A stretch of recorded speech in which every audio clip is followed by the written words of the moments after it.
Sumainyo ang kapayapaan. Ibahagi ito sa bawat isa. Ako ito ang hari ng kapayapaan.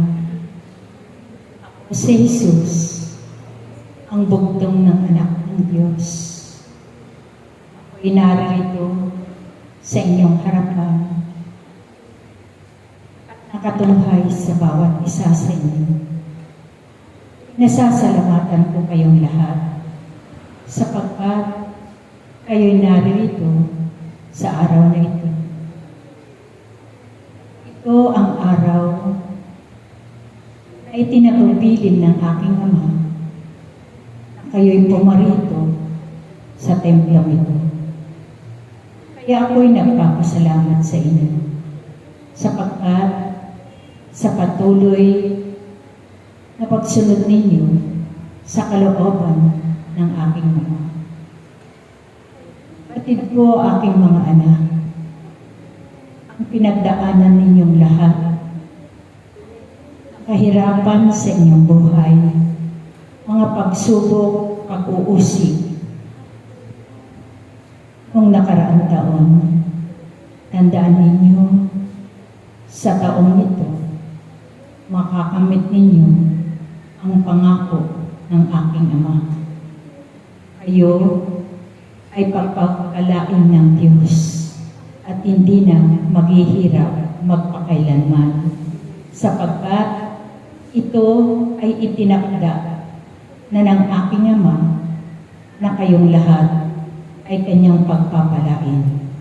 Higit sa komunidad na ito na kanyang ginagamit sa kanyang gawain.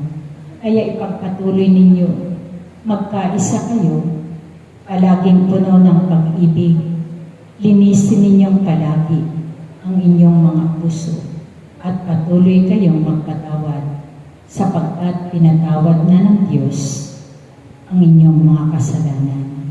Kaya kung sino man aking mga anak ang hindi pa nakakapagpatawad sa mga nagkasala sa inyo, naway ito'y gawin ninyo, magpatawad kayo upang kayo'y patawarin ng Diyos.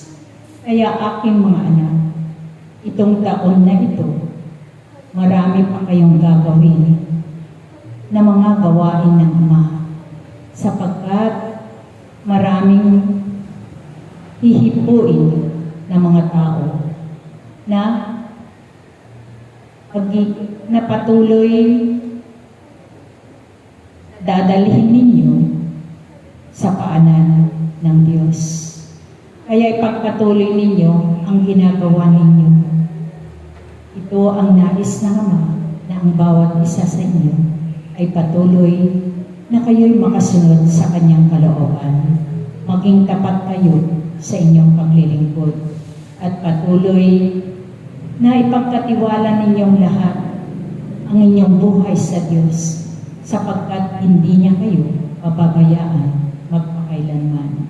Tandaan ninyo, aking mga anak, marami man kayong pinagdaanan ng mga pagsubok sa inyong mga buhay. Ang Ama, kailanman ay hindi niya nakakalimutan ang mga ginagawa ninyong kabutihan para sa inyong kapwa. Kaya tandaan ninyo, aking mga anak, magpatuloy kayo